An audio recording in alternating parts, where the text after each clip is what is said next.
За сайн байцгаана. Манай нэвтрүүлгийн хамгийн сүүлчийн дугаар эхлэхэд бэлэн болсон байна. Гэхдээ нэмээд одоо нөгөө асуулт хариултандаа хариулах нэг дугаар бас наадмын үеэр ч юм уу тий гаргая гэж бодоод байгаа. Тэгээ та бүхэн нөгөө асуултуудаа бичсэн үеэрээ өмнөх нэвтрүүлгүүд дээр бас үзэгчд маань маш идэвхтэй асуултуудыг асуусан байлээ. Тэгээ танд өөрт чинь таалагдж байгаа асуултан дээр лайк дараарай. За тэгээд өнөөдөр бол маш сонирхолтой сэдвээр яриа маань өрнөн. Одоо бидний маш олон жил ярьсан эрдэнэт гэдэг асуудал. За тэгээд бас өнгөрсөн сонгуул Монголаарч асуудал нь гарлаа. Ер нь бол монголчуудын бас томоохон хэрүүлийн чалин болдог, эдийн засгийн хувьд бас их яриа болдог энэ эрдэнэт гэдэг сэдвийг өнөөдөр ярихаар шийдлээ. Тэгээд бид хоёртай хамт байгаарай. За сайн байцгаа. Эрдэнэт гэдэг асуудал хизээ энэ улсын одоо нэг 50 жилийн дурсдах бахархлын сэдвэнч байлаа, хэрүүлийн сэдвэнч байлаа, хулгай дэөрөмлөөр авилгын сэдвүүл байлаа. Энэ өөрөө бас их юутай асуудал юм аа. Сонирхолтой асуудал. Сонирхолтой ч явах үедээ зөвхөн хүн сонсоод нэг жинхэнэ учрыг олоод ямар учиртай юм гэдгийг мэдээж авбал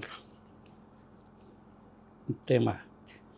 Тэгэхээр урд нь бол Монголд геологийн хайгуул, геологийн үйлдвэрлэл явагдчихсан тэр тухай бол ярьсан. Саяхан Монголд уулуурхаа өгчсөний 101 жилийн боллоо. Яагаад би бас түрүүний нэвтрүүлэг дээр ярьжсэн санагдаж байна. Яагаад энэ гинтхэн 100 жил болоо явчих чи хамаагүй өмнө налахын уурхаа баг нуурын уурхаа бороогийн уурхаа гэж байсан чи юу болчихсон юм гэдгсэн чинь 1924 онд налахын уурхааг улс хурааж авсны ой юм билээ л дээ. Тэгээд тэр нь Монголд уурхаа өгчсөний 100 жил болж хувирнлээ зүгээр одоо тэгээд дуртай юм бол тэгээд нэг оймоо тэмдэглэх дуртай юм бол тэгээд тэмдэглээд бас нэг хэдэн улсууд нэг тэмдэг өмдөхтэй болоод бас нэг юм уугаад нэг хайр юм биш тэгээд өгөн л үстэй байна. Тэгэхээр зэсэдэг бол өөрөө ялангуяа орчин үеийн шинжлэх ухаан, техник, технологи хөгжөөд эхлэхтэй зэрэг бол хамгийн чухал одоо эрдэс бодисын нэг болж хувирсан. Ер нь зэсийг бол өндөрлөлт чинь хүрэл зэвсгийн үе. Тий одоо анхал юу нэг хүрэл зэвсэг хийж эхлэхдээ л одоо анхны юунуудыг л холж ижил хамгийн хэлбэрээр гаргаж аса бид нар хүрэл зэвсгийн үе гэдэг шүү дээ. Зэсний одоо бол оролцоо байсан. Дараа нөгөө төмөр зэвсгийн үе гэж ингэж арай бас хүн дүрээд авахд бол хугарчлахгүйгээр очиод сүлбээ далцдаг тийм зэвсэг үсгтэй болж л дээ. Тэгээд энийг чи бид нэр палеолитийн үе, неолитийн үе энэ төр байгаа ярьдаг шүү дээ тийм ээ. Нэг иймэрхүү жишээтэй. Гэхдээ сүүлдээ энэ ч бол ялангуяа металл боловсруулалт ийм нууц ингээд хөгжөөд тэгээд бүр салбар болгон дээр бол зэсгийн хэрэгцээ бий болоод ингээд ажил дээр уусгахтаас хойш тийм болж ирсэн. Ялангуяа энэ сүүлдээ механикжууллаа, дараа нь автоматжууллаа, ингээд юу боллоо. Тэгээ сансар руу гараа явчихлаа. Энэ юм ч бол зэсгүүгээр байхгүй юм нөхцөл бий болж эхэлсэн л дээ. Гэтэл зэс бол дэлхийд дээр үжидэг хамгийн элбэг элементийн нэг л гэж ярих юм бол одоо чи удаагаар энд ухаад дараагаар нь элдв таньдаг юмудаа яхад бол багч гисэн зэс гарч л таарна юм зэсгүй газар баг. Гэтэ яг уурсан уурхайн зэсээр бол дэлхийд дээр хоёр газар л өөрөө ерөөсөө үндсэндээ зэсийн хамгийн том ордын төвлөрлөлийн. Энэ нэг нь Конго. Конгогийн зэсийг бол маш дээр үеэс эргэж гисэн европчууд. Европод одоо ер нь европчууд 20 дугаар зуун хүртэл Африкийг мэддэггүй байсан шүү дээ. Африкийг колончлол гэж яриад байдаг. Дандаа тойрсон бомбтууд. Тойроод. Голландчуудын авсан одоо хамгийн сайхан газар урагшаага өмнөд Африк гэдэг үгэн тийм ээ. Сайн ихтэй ушуу гэдэг чинь гоё. Тэнд чинь хамгийн сүүлд нь колоничлуудын хамгийн их олж баяжуулсан юм чи бол дандаа юу шүү дээ. Алмаз. Тийм ээ. Тэгээ бус нь Африкт горил гэдэг амар том хорхоо байж хорхоог нь сармагчин байдгийг бол 20 дугаар зуунд нээсэн шүү дээ. Төв рүү нь явж үзээгүй байхгүй ерөөсөө мэддэггүй. Нэг колоничлууд байсан гэдэг чинь бол шүлдээ. Дэлхийн нэгдүгээр дайн болоод ингэсэн чинь нөгөө хэдэн том орнууд чинь хоорондоо байлдаад унангуудаа. Тэгэж ярих юм бол Африкийн энэ хэсэг нь манайх тэнд тэр хэсэг нь танайх шүү болоо явчихсан. Тэгэж анхудагаа дутгсан олсон байхгүй.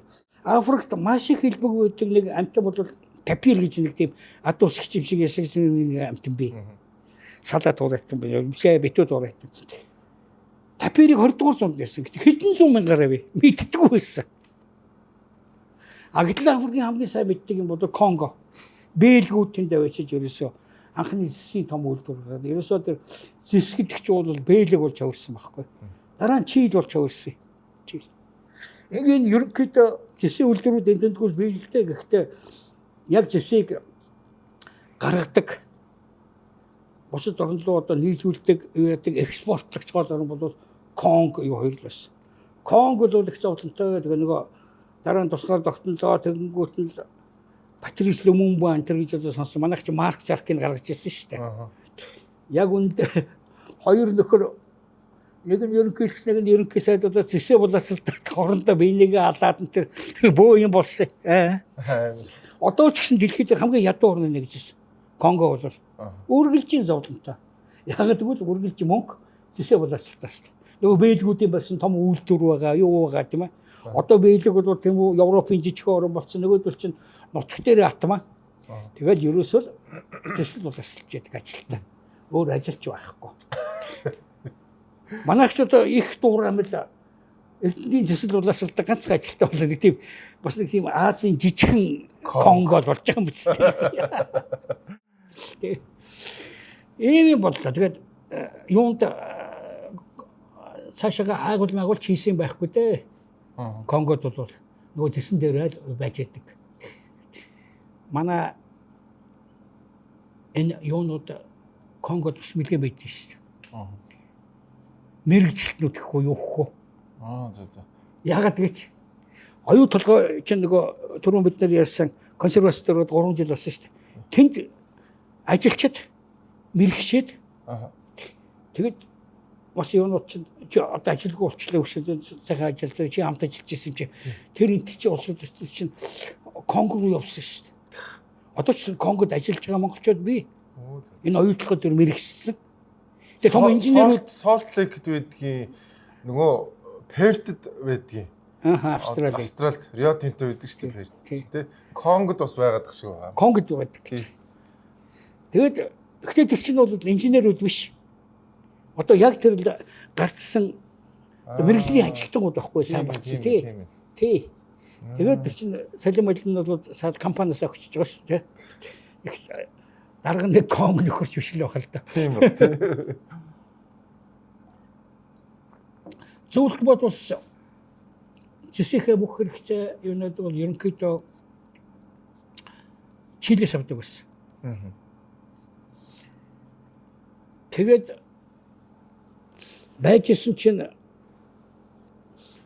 Чил өөрөө дататанаас эхлээд зэснэлж чадхаа байсан. Шалтгаан яасан гэхээр Чилд сонгуул болоод сонгуулаар социалист нам ялаад. Гэхдээ сонгуулийн өөрөө чинь хамгийн их олон сан завсан дэвтэлтэн гараад ирдэг тийм систем юм байлээ л дээ. 50-60% гэхгүй. Тэгээд коммунист намтай нийлээд хоёулаа засаг байлаа. Засаг барингуудаа Чили чинь юу болгоно? Нэгдэлжүүлнэ. Манайхаар хамтралжуулна цөмөрөнгөө сайхан. Хошоолно. Тэнд их олон малын хураахаас илүү тэгэл газрын хураадаг байх та тариаланг. Нөгөөх нь улсын том үйлдвэрүүдээ бүгдийг улс турааж явнаа. Нөгөө хэдэн цэсийн үйлдвэр чи бүгдийг хураагаад туссан. Алинд. Алинд хурааж авлаа. Хурааж авангууд цэсийн үйлдвэрлэлд ерөөсө баг тэр чигээрээ зогссон улсын юм чи. Яа. Нөгөө хуучин эзэмсэн журддаг юм байгаа өсөө ерөөсө зэсийн тэр том орон маань зэсгүй болоод өгчихгүй зэсүүлдүүлэх чадлагүй болоод эхэлсэн. Ингээд. За зэсийн зарж амьдрдаг улсчууд бол өөрөө ядуураад ингээ эхлэхтэйгээ зэрэг мөнгө үйлдвэрлээд манай социалистуудын ганц чаддаг юм чинь бол юу шүү дээ. Мөнгө үйлдвэрлэхдээ их дуртай шүү дээ юм тий. Германд 1920-ад оны засгийн эрхэнд социалистууд гараад Гитлер гарч идгийн шалтгаан чинь тэр шүү дээ. Нөгөөдөл чинь мөнгө үйлдвэрлээд дайны төлбөргөд баахан мөнгө үйлдвэрлэв. Дайны дараа. Тэгээ нөгөөдөл чинь нөгөө ганцнд орсон бусуух эхлээд мөнгө төлөхгүй бол хоолойч тусахад үнэ хоёр дахь нэмэгдсэн мэт байна. Нэг үхэр зарсан мөнгөөр сарын дараа тэр мөнгөөр нэг ширхэг загас авдаг болсон байсан гэж байгаа. Хүүхдийн тоглоом байдаг шүү дээ. Ийм том мөнгөөр нэг том гой байшин энтер барьсан гэхдээ тоглож байгаа. Гитлер баарнаас нэг шил пивийг 1.5 тэрбум маркаар худалдаж авдаг гэсэн. Тий, дандаа тэр удаа би олчтیں۔ Одоо энэ байна. Тэрнтэй адилхан 900 Чилийн мөнгөнд дэмжихтэй 17 мянган инфляц 17 мянган инфляц. Манайх гипер инфляц. Оо супер гипер. Манайх ч бол 95 он гэхэд бол дээдлэлт нүрээд 360 болсон. А тэр чи 17 мянган одоо хандаад байна. Ингээд энэ чил чин дампуурч эхэлсэн байхгүй юу? Үнэндээ. Ингээд зэсийг авч ашиглаад ядаг зэсээр одоохон хэчнээн олон үйлдвэр хийдэг одоо газрууд байгаа. Тэр үед чинь одоо зөвлөлт босч байгаадсан Казахстан зэсийн үйлдвэртэй байсан юм удаа ингээд байжсэн. За энэ хооронд юу болсон бэ гэхдээ зэрэг манайд геологийн хайгуул би түрүү ярьж байсан тийм ээ зөвлөлт улсын одоо газар нутгийн 20% дээр бол зэрэмдэг хайгуул хийгээд гарсан байсан. Тэрнээсээ гадна бол Зүүн Европын орнууд Баян Хонгорт одоо Болгарууд алт энэ ишэгээ зүүн тишэгээ Польш мэтлэнгээр хийжсэн. Яг одоо энэ Булган аймаг дээр хайгуул хийжсэн газар чинь Чех, Чехословакийн геологч хайгуулчид хайжсэн. Тэд нар тэнд зэсийн том орд болсон. Нэрээр биелдэг одоо Чехословакийн одоо геологчдын нийс одоо том юу. Энэ чинь 66 67 онд нээсэн баг. За нээсэн газар маань бол тэнд бол зэсийн том үйлдвэр барин энтер гэдэг ингээд тохироод юу яцсан гэрээ хэлцээрч тийм байж байгаа ингээд одоо тэр үедээ хэдэн коммунист орнуудаас Чехословакч гэсэн одоо хамгийн хөгжингүү орн байлаа. Сонирхуулгаад ярихад бол 1939 онд дэлхийн 2 дугаар даан эхлэхэд Чехословак гэдэг улс маань Европын хөгжлөөрөө эхний тавд өгтөг байсан юм байна лээ. 1989 онд коммунист системээс гарахад Европын орнуудын хөгжлөөрөө сүүлчийн тавд өгтөг улс болсон байсан байна. Тийм л орно. За ингээд байжсэн чинь 1968 онд нөгөөдөл чинь одоо коммунизмоос мултрах гэдэг нэг үтсэн чи ингээд мултрахаараа гэд зөвлөлтийн танк орж ирээд бол хадлага үйлдэл сүйд боллоо. За энэ үед бол нөгөө бас хойдон жилмж байна уу юунд арайч танк орж ирээгүй гэхдээ сонгуулиулаад социалистууд коммунистууд ялчлаа чийлд. Зэссүүд боллоо. Ингээд 70 онд Оросууд танк гараагүй байсан чи Чехийн засгийн газраас манайд бол мэдэгдлээсэн. Урд ярьсныхаа дагуугаар бид танад одоо зэсийн үйлдвэр байгуулахад байсан энэ явдлаасаа бид татгалзаж байна гэж. Тэнгүүт зөвлөлт бодвол одоо бэр дээр барьж хоор боллоо гэд бас ахлаас нь бараг зэрэг шахууд юм ирээд яасна. Ингээд бид нар энэ орионооч тусгаарлаа, Эрдэнэт хот гэдгийг бий болголоо. Булган аймгийн нутгаас салгалаа тийм ээ.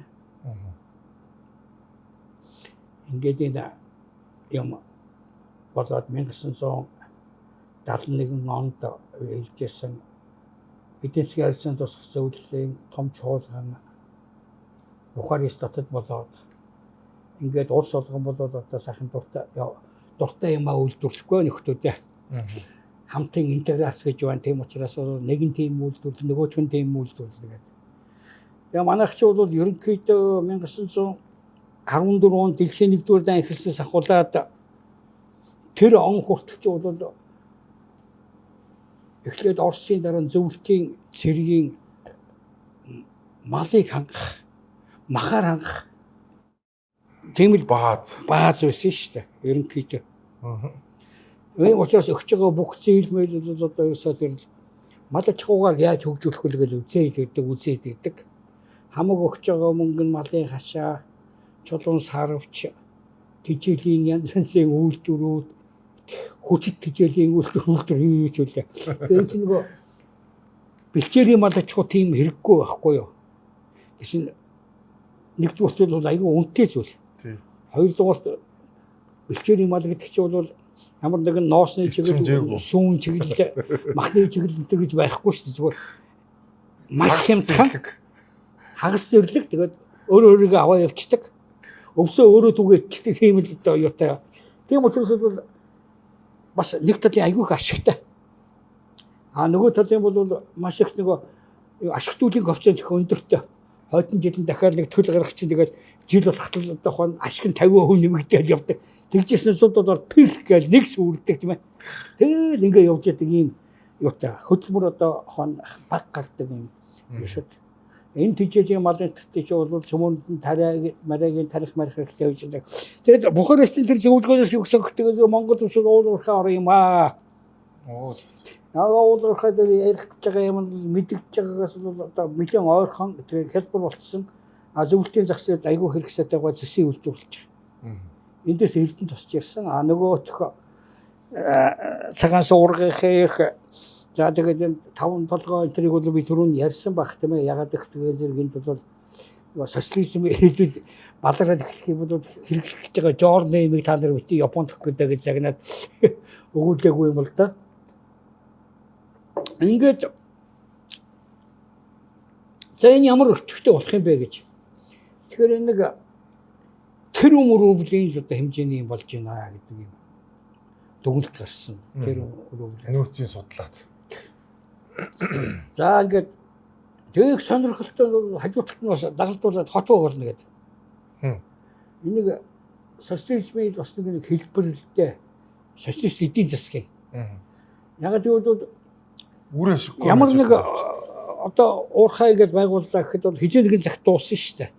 Тэнд одоо хамгийн чухалч үздэг юм дуусныхаа дараагаар газараа сайхан тэгштэй, сайхан цэцэрлэг болгоо тийм ээ. Хуучин байдалд нь оруулдаг юм уу тэгээд явдаг болохоос биш. Тэр хотоогоо хийх дараа нь тэднээс юугаар амьдрах юм те. Тийм учраас ямар ч газруудын юм дээр бол байхгүй зөвхөн Монголд тойлтол байдгийг. Том уурхай бариад хажууталт нь амар том одоо энд Орсын чинь хамгийн том юу чинь нүүрсний уурхай чинь саяхан нэг дэлбэрэл боо юм болоод байдаг чи тийм ээ. Камерагийн нүүрс мүс гэдэг шин тийм. Тэр энэ төр байдаг бах. Түүнээс тэгж юу яадаг дагалдуулалтын барилдуулаа хоттойгоо нийлээд бол нэг тэр юм өрөвлийн үнэтэй юм байна. За манай тийм тэр өрөвлөнд хаавах байдаг. За 50% нь та нар зээлэр өгчөж байгаа маа бид нар мөнгө авах. Тэр зээлийг яатлах хөөхтэй гэж үйлдвэр ашиглалтаар оронгууд та нар бүтээгдэхүүн нааш нөгнө. Ингээд сайхан найрамдалт өргөж баа гэдэг. Ингээд тогтвоо. За эндээс ахуудад манай тарин бол нэг онцлогтой сайн тал нь бол маш их олон геологийн болсон хүчин бэлдсэн. 72 3 оноос эхлээд зөвхөн хэдэн зуугаар нь явуулаад л баахан уулын инженерүүд одоо 50 жилийн дараа төгсөж байгаа. За ерөнхий төлөвлөгөөр бол 80 онд ерөнхийдөө эрдэнтийн үйлдвэр ашиглалтанд орж эхлэх. Тэр хооронд хот ч одоо хүн амтай болох тэгээд нөгөө эрдэнтийн овоо сайхан байна. Ямар юм дуумнууд дуулаа. За энийг дагсан сурт хэмтүүлэг пропаганд бол амар явагдсан. Одоо үнэхээр хүн болгон үнэмшээд үнэмшихүүгийн зодож модоод ингээд явцсан л та. Яг л үнэмшихүүгийн зоддог вөхөр нөгөө дууг нь анхны очсоосоо чи дууг нь говьлдуулаад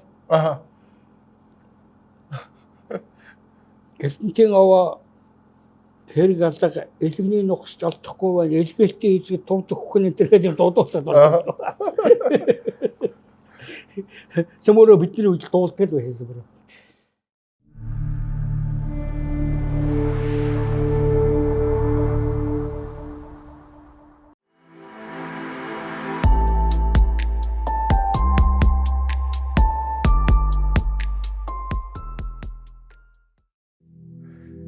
Дэмжин ажиллагч Fuel Way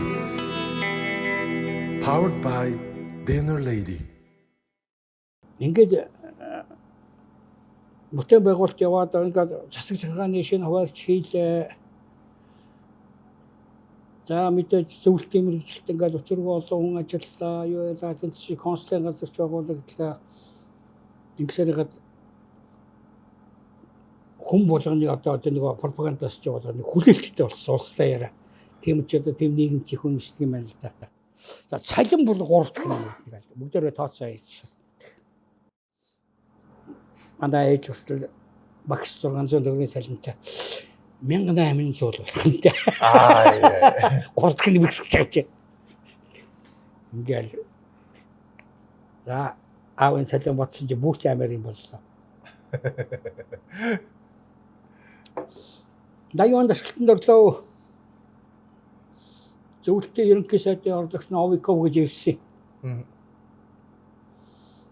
Тэгээд би зүгээр далимт бас нэг хөөрхөн зүгээр зугаатай байлахын тулд хичээлээ. Новиковыг дагуулад 4% байсан билээ халах голын юм үзүүлэх гээд.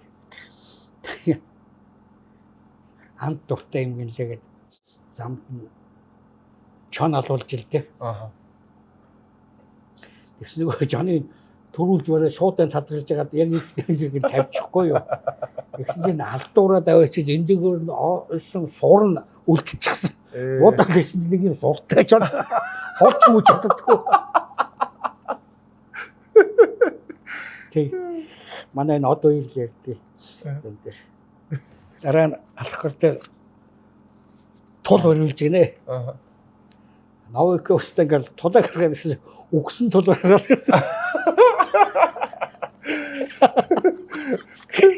Бас бэлдээд яцсан. Ашиг тэнд эвлэн оролоор гойсон байхгүй.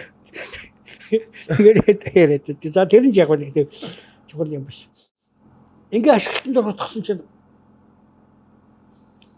балагсан юм бол Хүлээлтэнд хүрдэггүй. Нөгөө салин 3 дахин нэмэгдэх биш. Монгол улсынхаа төсвөөс 40-60 сая төгрөг нэмчихлээ. Тэр үеийнхэр амар их мөнгө واخгүй юу? 40-60 сая төгрөг гэдэг чинь. Би ч зүгээр тэр үеийн юмны ханшийг л хэлээ л да. Энд ялдгын чадвар гэж бас одоо ч юу гэдэг вэ? Тэнкс. Тэр бүтэн зогсолбор чи өөрөө 700 мянган төгрөг байсан шүү дээ. Бүх юм нараад. Ханш чи өөрөө янз янз шүү дээ, тийм ээ. Одоо 700 мянга биш л дээ. Тий. Тэгэхээр чин улс төсвөөсөө дээрэс нь Эрдэнэт орсны бүр гай болоод 40-60 сая төгрөг төлнө гэдэг чинь бол амар юм болохгүй. Тэгээд энэ ч одоо ер нь юу болж байна гэдэг энэ төр авч хэлцээд. Ерөнхий сайд Батмөнхөөла төлөвлөгөөний өмсгийн дарга Содомгой байлаа одоо байж байгаа юм байна. Төв хорооны улс төрийн товчон дээр эдийн засгийн хариуцсан боломж өмсгөө байлаа. Тэгээ ярилцсан билий надад юм болсон юм байна. Энд ч 3 дахин цалин гэсэн. Нөгөө 3 дахин цалин нэмэгдэх чи юу ах вэ?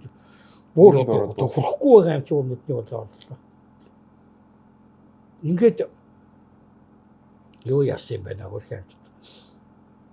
Содомгойг явуулжээ. Үнийг нэг яриад ирэхгүй болохгүй байна. Тэгсэн Монгол зөвлөлтийн эдийн засгийн комисс гэж байдаг байсан. Завс Болгартаа өрмөнтэй гэж бүгднтэй нь бас нэг тиймтэй.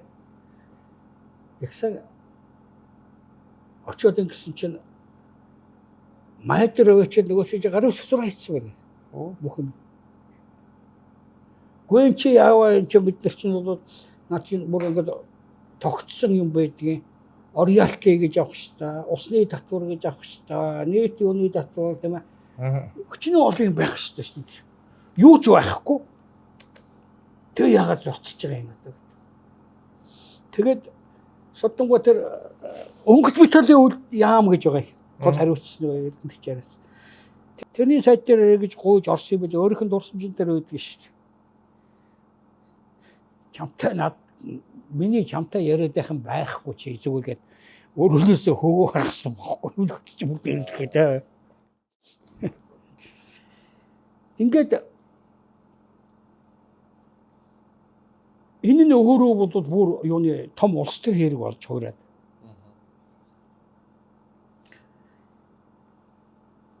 Яагаад өгдөг зэрэг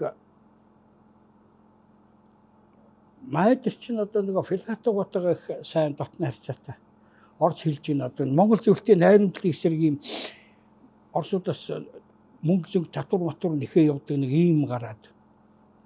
Тэгээ энэ муухай одоо зөвлөлтийн эсрэг үйл ажиллагаанд оролцож байгаа өнгөх юм бол Батмөнх байна, Боломжонц байна, Мөсөгдөрж байна, Соддон байна, Жасраа байна бүгдээр ингэ нэр. Тэгээ энийг шалгуулад иргээд юуг нь явуулжээ. Балбар гэдэг энэ хотын дараагаас нөхрөөгөө Орос руу явуулаад чи энэ нэг манайхны зөвлөлтийн эсрэг гэж ажиллагаа нэг сайхан илчлээд иргээд. Нөгөөх нь дахиж очиод тэрүүгээр л амар ирсэн.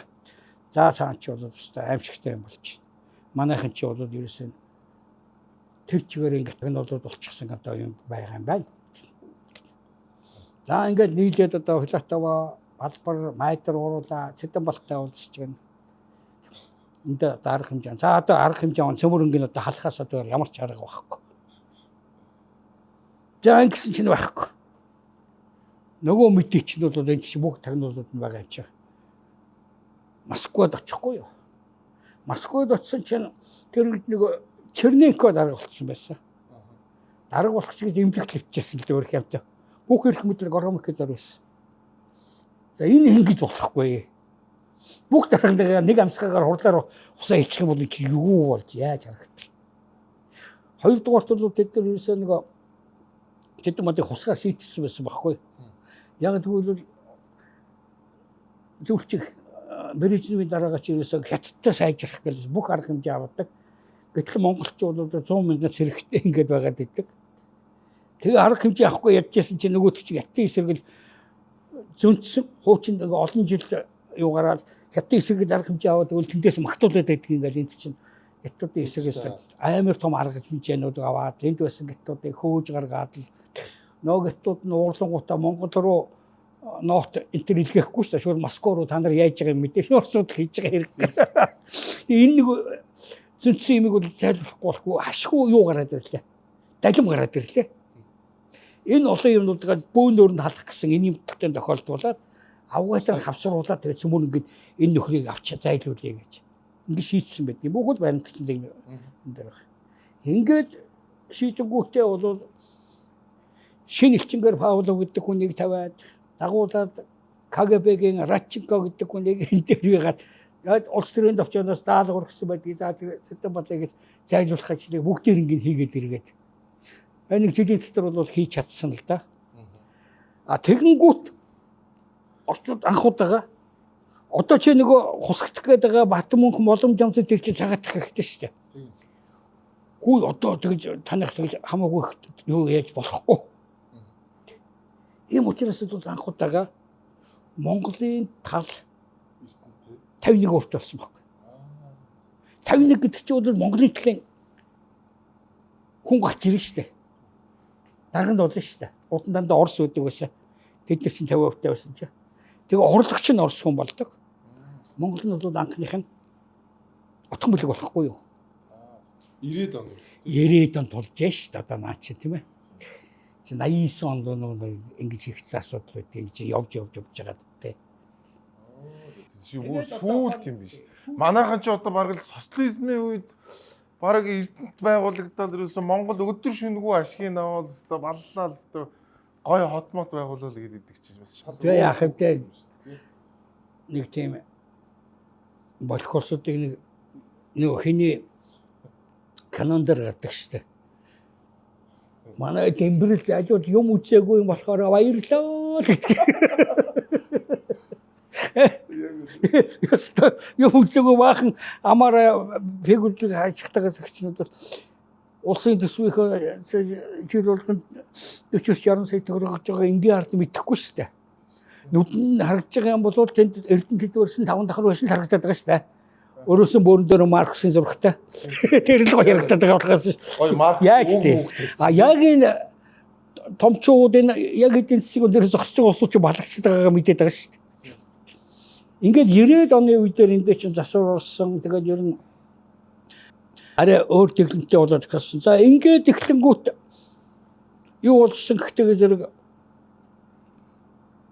манай за нийгэм ч гэсэн одоо нэг олон ургалч үзэлтэй боллоо. Тэгэнгүүт бүлэглэлүүдийн зодтолдог талбар өгөөд тэндээс хусдаг юм анх удаага бий болчих. Анх удаага бий. Ганц мөнгөтэй. Тий, ганц мөнгөтэй. Тэгэхээр чи өөрөө бодлоо Монголд 70 жил социализм байгуулад яг өгдөг юмнууд олон жилийн турш мал л байсан. Өөр юм бол одоо хичнээн аж үйлдвэр байгаад эдгээр чи бол эдийн засгийн үр ашиг. Зах зээл дээр гарах бололцоогүй юмнууд байгаа байхгүй юу? Зах зээл чи ингээд гинт нээгдлээ штэ. Тэнгүүт манай нөгөө дархны дублёнки чинь бол тэр л 5-6 хийлгүүдэг байсан баха. Тийм штэ. Амар мөнгө юм бидсэн штэ. Тэгээд чи нөгөө Монгол мал чи өөрөө үйлдвэрийн мал биш шүү дээ. Тийм учраас амар зузаан арьстай хүнд тийм юм юутай газар. Тэгээд чи яг Туркийн дублёнки ч юм ороод ирж штэ. Хөнгөн авсархаа юутай. Тэ. Орсын Жирновскийн орлогч байсан нэг хүн Монголд зурагтаар ч ярьсан. Би тань хэд удаа хурал дээр ярьсан. Монголын дублёнки ёстой аминд орсон гэж яриад байдаг байлаа. Яасан гэсэн. Би Москвад явж байгаа нөгөө талынх нь намайг автоматар шүрсэн юм аа. Би дублёнки явж байсан. Нэвтрээгүй.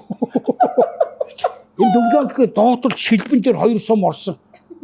Тэрийг Монголын зурагтаар хүртэл ярьсан шүү дээ. Аминд орсон дублёнки гэдэг юм. Дублёнки чинь Орос үгэлтэй өөрөөс тэгж хэлдэгчгүй тий. Монголоор нэхэд ил тийм. Тий, монголоор нэхэд ил гэдэг. Манайхан цөмөр орсоор дандаа дублёнки гэдэг байсан. Ер нь. Тэгэхээр энэ чи зах зээл дээр амьдрах арга байхгүй болчих. Энд байж байгаа шеврэний үйлдвэр одоо тэгээд гутлын үйлдвэр чинь цөм зах зээл гаргах болцоо байхгүй учраас амьдрах чадваргүй болоод алга болчихсон шүү дээ. Түс арчил очиод нураагаад унсан юм биш шүү дээ. Ерөөсөө олон хүмүүс залуучууд бизнес хийдэг энэ төр улсууд бол эдгээр чинь аваад янзлах гэж үзсэн. Болцоогүй юм байна. Манай угаасаа өгж байгаа малын чинь арьс маань өөрөө битүү нөгөө бэлчээр юм алгалтайгаа зэрэг элдв шимэгч дидүүлээс та 1000 цорхотой тийм ээ. Би чинь эсхүүрчний 4-р зэрэгтэй хүн шүү. Өөрөө зөндөөл эсгэж ясаа тий. Ингээд нөгөө мал аж ахуйгаа дагсан хэдэн үйлдвэрлэл чинь өөрөө дагаад амьдрах чадваргүй болчихгүй юу. Сайн талынхаа биднэрт махал болддог болсон нөгөө 2 цаг ожрох хэрэг байхгүй. Хашаа үүдэн дээр үрцэл хачицсан мах зараад идэх болсон. Тий. Түүнээс үш ингээд энэ бүх нөгөө үйлдвэр чинь зогсдгийн шалтгаан чи өөрөө тэр Эрдэнэт ганцаараа үлдсэн ба шүү дээ тий. Зэс нь бол явдаг. Зэсээ боловсруулдаг газар нь Казахстан. Манай энэ зэсний үйлдвэрч бол одоо нэг 7 орчим хувийн зэс тэгээд үйлдвэрч нэг юу гаргадаг байлаа шүү дээ. Ам өөрөө нэгдэл. Тий, зүгээр одоо зэсийн баяжмал гэх юм. Баяжмал гэж хэлэх юм да. Баяжуулаад байгаа хэрэг шүү дээ. Нэг үндэ тэгээд шороотой олдсон байханд чи аваад ингээд шигшиж өнгөсөөр байгаад тэгээд нэг 7 сарын хувь нь бол зэсүүл чөвөрт тий. Тэгээд тэр баяжуулаад дараагаар нь боловсруулаад тэгээд юусаа нагаад хамгийн сүүлчийн яг цэвэр зэс гаргадаг газар чи Казахстанд байгаа байхгүй юу? Нөгөө Казахстан тусгай гарцсан. Мөнгө нөгдөггүй бити гоцоо. Зөндөө олон нөгөө хуучин зөвлөлтийн бүх гэрээний чи хүчингүй болоод эхлэхгүй юу? Тэгээ байжсэн чинь энэ дэлхийд дээр чи нэг ямар нэгэн үйлдвэрлэлийг бодвол хийж явах та эхлээд цуглуулга хийж явах үедээ их үн хүрээд тэгээд баг нөөцтэй болцсон дараагаар бол үн унждаг.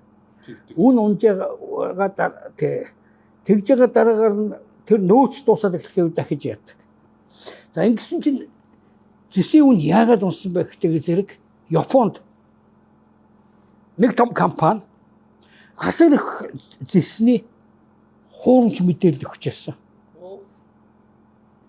Ингээд хуурамч мэдээлэл өгч ирсэн учраас зэсийн үн чинь бол аюу доошогоо ороод 1300 дээр тулаад доллар дээр тулаад манай зэсийн чи үйлдвэрлэлийнх нь өөрийнх нь өртгөх нь 1700 болоод яг бид нарыг одоо 2000 он хүртэл засаг барьж ирсэн үедээр ингэж ирсэн. Сүрч ирсэн байхгүй. Тэгээд нөгөө Казахстан мөнгө өгдөг манай эрдэнэт чинь одоо үйлдвэрлэх тусмаа алдагдaltaй болж урахгүй да. Хуучин зөвлөлтөд гаргаж явах үедээ бас нэг том алдаа зэсийн чинь үн тогтоодог газар чинь Лондонгийн бирж шүү дээ, тийм ээ. Гэтэл яг тэр үед бид нар Лондонгийн биржийн хүнээс 3-4 дахин янтхан авдаг байхгүй Оросд нөгөөдгийч. Тэгээд нөгөөх нь бол бас цэвэр валют биш нөгөө шилжих рубльгээ ч юм. Тэрүүгээр нь одоо ухаан янз янзын гяттай ч юм уу Японтой худалдаа их арга байхгүй шүү дээ. Яггүй тийм ядахна юм бэлэнгээр нөгдөг тийм мөнгө байдаггүй байхгүй юу? Тооцооны юу байхгүй юу? Түүнээс гохлогтойг гаргаад үзүүлэх юм байхгүй. Хоорондоо тийм тооцоогоор хийдэг. Тэгээ байжсэн чинь 2000 он гарсны дараагаар нөгөө Японы хуурамч нөөц чинь илэрээд бөөн том скандаллаад пял гээл юу чинь зэсийн үн чинь дэжгээ болохгүй. $5,000 гараад юу юм. Наг гэхэд явчихгүй. 1300 байсан юм чинь. Ингээд яваад эхлэхдээ зэрэг чинь тэнд бол жинхэнэ хайлын үнэ гарч ирж байгаа байхгүй одоо. Эннээс хүмүүс хайлын үнэ чадаагүй. Олигтой байхгүй. Зүгээр өстө улаанцам хулгай хийдгэл байны мөхөөс биш тэндээсээ одоо юм тэр салах арга байхгүй. Уртлынхын үедээр бол манай чинь өөрөө гардаг хэдхэн компанитай ингээд тохирчдөг байсан. Одоо хуучин зөвлөлтөд гарахаа болчихлоо шүү дээ. Зөвлөлтөнд байхгүй болсон чинь. Тэгэнгүүт Америкийн нэг компани за дараагаар нь тэр юуны Швейцарын одоо нэг компани бид нар ч манай гадаад худалдаа Швейцар дээр тогтдог байлаа нэг хэсэг чинь. Ингээ яадаг бас. Ингэнгүүт бол эн чинь өөрөө жинхэнэ хэн тэнд очиж дарга нь болно тийм ээ. Хэн сонгуульдаа яах юм бэ? Тэ. Тэдний их мэдлийн юм болж хуурахгүй юу?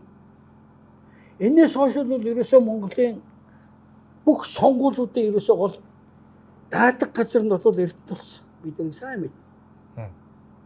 Зэсэн дээр бол зэснийхээ үйлдвэр тэр гол толгойлж байгаа усуд бол гадантай гэрээ хийх тэр ерөөсөө тэн дээр ерөөсөө одоо яг гаргаж байгаа юу ч бол 7% тэр юу гэдэг баяжуулаад зэсүү байдаг 7% гэж байгаа. Тэгээ баяжуулаад яг чи 22-3% болдго юм л да. Баяжуулаад гаргаж байгаа юм дээр ч одоо зэсийн хэмжээ 22-3 байна. Тэн дээр 1% өтгөө 0.1%-ийн ялгаа тавихтал сайхан тохиролцоод байдаг байхгүй юу? Яг гэж мөнгө орж ирдэг амар. Эрдэнэтийн даргын энэ сон дээр гарцсан шүү. Тийм учраас би хэлж шүү зүгээр. Эрдэнэтийн даргын нас орсон эхнэр нь манай нөхрийн $25 сая Швейцарын банкнд байна та. Энийг нэг над өгөхгүй авахд туслаад өгөөч гэж ерөнхий сайдд захиа өгсөн байхгүй юу? Нууцлыг бичиж байгаа шүү дээ. Нөгөөх нь нөгөө талигчлах дургу болохтойгоо гэж өдрийн сан дээр гаргацсан шүү дээ. Өдрийн санны 2003 он байна уу 4 оны 2 дугаар нүүрэн дээр байгаа. Та нар ирээд үзэх юм бол байж л байгаа. Тий. Тэр үедээ ч их мөнгөд байж зүгээр. Ер нь ийм болцоонууд бол гараад ирсэн. Ерөөсөө зүгээр хусдаг болцоо бол тэгжил бий болж эхэлсэн. Яг л худалдаагаа бид. Гэхдээ эн чинь бол саяхан Монголын мэдлэлд орж ирэхээс өмнө бол нэгдүгээр ордогчид бол Орос хүн. Орос чинь 49% болсон шүү дээ. Хууга хусдаг байсан. Энийг бол олон хүн баталдаг. Түүнээс биш их ганцхан Монгол нусаад Орос нь зөвхөн цалингаа аваад явж ирсэн юм байхгүй л дээ. Бичээс эзэмсэж байгаа газар ч болов.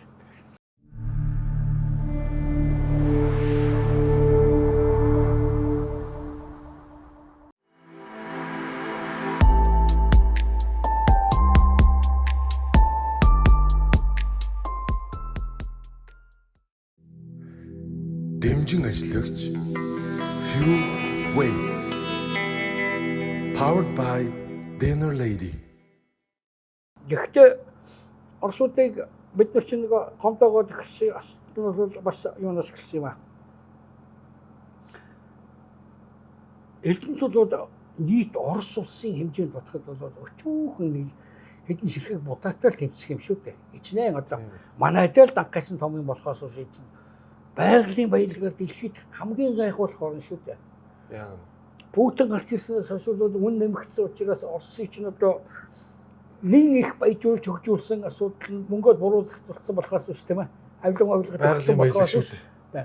Оросын гадаад экспортын 85% нь ерөөсөө байгалийн хий, мод, нефт гурав. Яа. Бараг тишгүй их баялаг байгаа байхгүй. Тэрэн дотор Эрдэнэт юу юм бэ? Юу ч биш. Тэнд хичнээн дэлхийн хамгийн мундаг тав тэр хүнснүүд зүгээр яаж төрөв тийм ээ. Абрамович гэдэг чинь энэ Оросын нэг аль хотын зүйлээ нэг өнчин хөгжсөд байх. Яа явж байгаа нэгтэйхээ яваад Ходорковский гэдэг чинь бол зүгээр консумолын байгууллагаас нь баяжч болсон шүү дээ. Тэгэхэд тэрнтэй харьцуулахад бол манай гэхдээ манайд байгаа ганц нь байхгүй. Тий. Нөгөө өөр хэмж. Тэгээд хамгийн гол нь бүх нөгөө эрх мэдлээс гадна бүх менежмент нь Монголын засгийн газартай байдаг байхгүй. Энэ чинь засгийн газар гэдэг чинь хэн засгийн газар болж тоглосон тэр нь л устдаг л болохгүй ерөөсөө тэр чигээр. Тэр чигээр устдаг болсон. 2000 он гартал нөгөө Японы том зэсний худлаа нөөцлөгснэг хүртэлх бол зэсийн үнэтэй мөнтэй байгаагүй. Үнэхээр. Наад чи гараад ирдэг сүүлдээ зэс чи бол 10,000 хүрсэн. Одоо ч 8,000 байгаа шүү. Тий. Одоо ч 8,000. Тий. 10,000 дэтэл хүрсэн. Ингэхтэйгээр зэрэг бол хэн гэрээ хийх вэ гэдэг асуудал бол асуу том болсон. За манай түрүүний хийжсэн чинь Гэлэнкор гэж үсэн сүлд нь Гэлэнт юу өгсөн хахуул өгсөн хэрэгээр баригдаа Швейцар руу гарцухтагаад Швейцараас манайхс ирүүлж байсан. Дараа нь инквайр гараад ирлээ гарч өгөөтэй пад.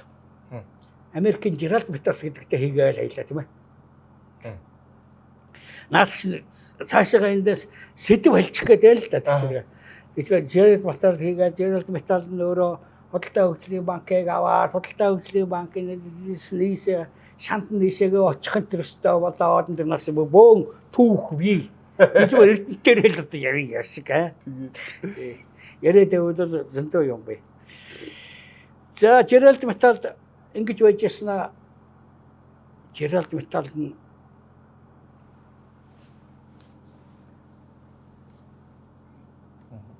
явахта яг маань зэс авчихсан зэсийн онцгой нийлүүлж яахгүй. Янаа чи нэг хоёр хөвчөнд айгүй их мөнгө өгдөө гэж. Гэтэл дараа нь яг тэр үеэс ахуулаад дэлхий дээр зэс улсрах үйлдвэр дээр айгүй хөрчлөлт гарсан.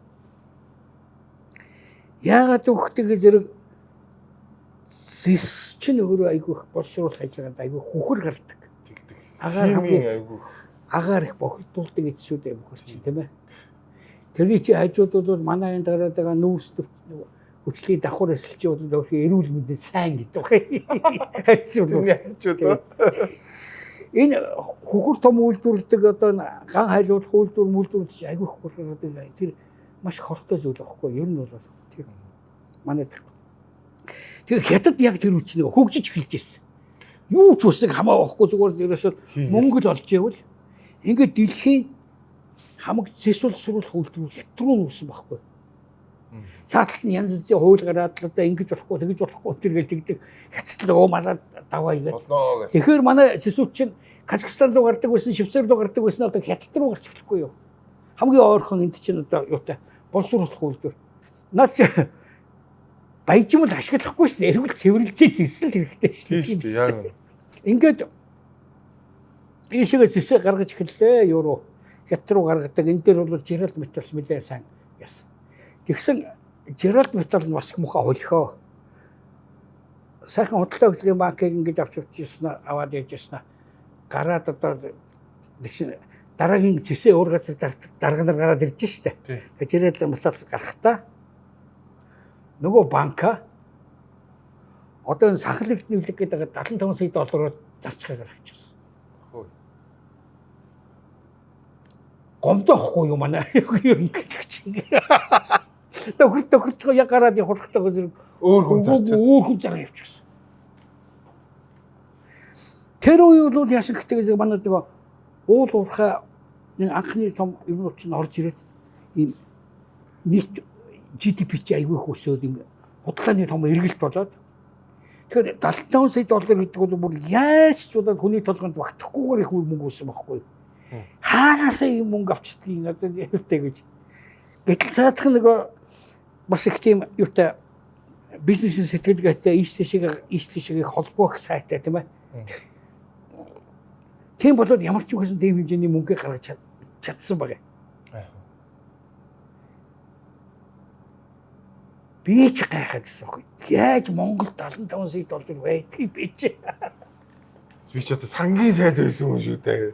Банкны реформ хийсэн. Гэхдээ гэхдээ тэрнээс бас нэлээд олон жилийн дараа ирж штэ. Тэрнээс бас 2004-5 онд болж байгаа үйл явдал процесс. 2005 онд ч манай анхны гадны хөрөнгө оруулалт орж ижсэн үед оюу толгойн тухай яригдчих эхэлж байсан үе. Фердланд гэдэг хүнтэй манай ардтан танилцж байсан үү? Тий. Айван хөө Майнус гэдэг хүнтэй танилцж байсан. Ингээд том одоо юм болоод ингээд эхлэхтэйгээ зэрэг бол дараагийн одоо дарга нарын ч яас их амархан солигддгийг эзэн тэгээ тэр хэмжээгээр хурдан солигддог, тэр хэмжээгээр партнер солигддог, тэр хэмжээгээр юу яадаг нэг юм юу тэгээд одоо ганцхан сүүний үнэ гэж. Гэтэл чинь ингээд уул уурхай гадны хөрөнгө оруулалтанд орж ирсэн чинь бол сайлын ганц үнэ биш. Сайлын гэдэг хэдэн 100 мянган үнэ бий болохоор ингээд төрөх гэж жирэмсэлсэн гэдэг ийм болоод ихэлсэн ач холбогдол ч мууч эхэлж байсан үе. Бид нар чинь өөр юмнаас амьдарч эхэлсэн. Бид нар нүүрсэн дээр амьдарч эхэлсэн. Нөгөө олон хэдэн 17 мянган билүү машин очруулсан их хөрөндөө бодоод валют авчих гэдэг шүү дээ өөрхий. Тий. Ийм юмнууд болж эхэлсэн. Манай Монгол улс чи 2004 оноос эхлээд нөгөө дэлхийн нэг ядуу орноос гараад GDP бихэн 3,000 гаруй доллар болоод тийч 1000-аас доош юутай улсууд per capita улсуудтай юу шиж хандлагчдын зөвлөгөө энэ төргээд л яадаг газар тим интересээ хасагдаад өөрөө өөрснийхөө бүх төсөв бүсүүд хаадаг болоод ингээд яваад ингээд эхэлсэн ингээд том болоод ингээд эрдэнтийн ач холбогдол бол ер нь буурах тийшээ хандаад ач холбогдол нь бол хулгай хийхэд аятайхан ач холбогдолтой болохоос биш нийт эдийн засгт бол ач холбогдол буураад эхлэхгүй. Нэг сонь жишээ хэлье. Анх удаага 2005 онд байна уу да. Улсад өгж байгаа татвараараа нэгдүгээр дандаа эрдэнэт байсан. Нөгөө зөвлөлтөөхөө яхан гайгүй болоод яхаас хоош бол дандаа нэгд байсан. Тэгсэн тэр жид хоёрт орлоо. Урд нь хэн орсон гэж бороогоо болд гэж тэнд алтны жижигхэн уурхай нэгд орсон шүү дээ. Тэр үед чи бол нөгөө алтны татвар чинь 68% болцсон байхад нэгд орж ирсэн. Тэгээ зэсэн дээр 68 байсан л да зүгээр. Тийм хэмжээнд доош орно. Тэг чи бол Канадын нэг жижигхэн компани шүү дээ. Тэгэхэд Монгол улсад өгч байгаа татварын хэмжээ нь бол улстай нэгдэг болт. Ийм болж ирсэн. Одоо ч гэсэн бол энэ одоо хувийн том компаниуд эдгээр ч гэсэн бол урд нь гараад гიშгэж байгаа юм. Гэтэ яг хөө тэдний их өндөр талаа бариад байгаа нэг тал нь бол зэсийн үн чинь 1300 байсан чи одоо 100000 төр хүрээд гээд тэр тон дээр байхгүй. А за тоо яасан гэж өөрснийх нь үйлдвэрлэлийн өртөг 5-6 мянга болоо гэсэн. Нөгөө шахаа хийж болж шүү. За энэ бол мэдээж хэрэг тийм ээ. Мэдээж хэрэг чи 1700 басна 5 дахин өсөөд 4 дахин өсөөд явлаа гэдэг бол нэг учиргүй шин технологиор ороод байгаад байсан юм бол байхгүй. Ягаад гэвэл энэ цэсийн зардаг үн бол Лондонгийн бирж дээр тодорхой үн байдаг болохоос биш тийм ээ. Хөдөлгөлтөө гэхдээ тодорхой үн байдаг болохоос биш. Тэрийг энд Монголын ганц цэсийн үйлдвэр тэрийг өөрчлөлө гэж байхгүй шүү дээ. Тэгээд ч манайх бол одоо худлаа суртал нэвтрүүлэг яваад байсан болохоос биш. Энэ манай эрдэнтийн үйлдвэр бол тэгээд дэлхийд дээгүүр орох цэсийн үйлдвэр ерөөсөө биш. Тэгээд сүүлийн үед бол Казахстан юун дээр гайч бас шин юунууд бий боллоо. Саяхан одоо оюу толгойтой сөргүүлээд хэлийн дөнгөж цаахан Оросууд асар их өртгөөр бас нэг том цэсийн үйлдвэр байгуулчихлаа. Цэсийн уурхай. Тэгээд энэ хятадтай орох юм. Олон жилийн турш зөвлөлтийн үед ч гэсэн Оросын үед ч гэсэн энийг бол тэр тодорхой болцсон л байсан л да орд нь. Тэгээд энийг ашиглахгүй яг дэнд өртөгтэй эдийн засгийн үүрэг шиг баг. гэж үзэж ирсэн. Гэтэл чинь хятадын хил дээр амар том оюу толгой тэгээд хуучин эрдэнэ тэгээд зэсгчтэй газар гараад ирэхдээ чинь нөгөөтг чинь ашиглахгүй болохгүй. Нэг камеравыг нүүрсий чи бас нэг гаргахын тулд бол энд чи бас хэдэд нүүрсний уурхаа ухаад тэгээ манай сайхан өргөн төмөр зам бариад заа тэгээд нуруунд дээр үрээд гаргаа.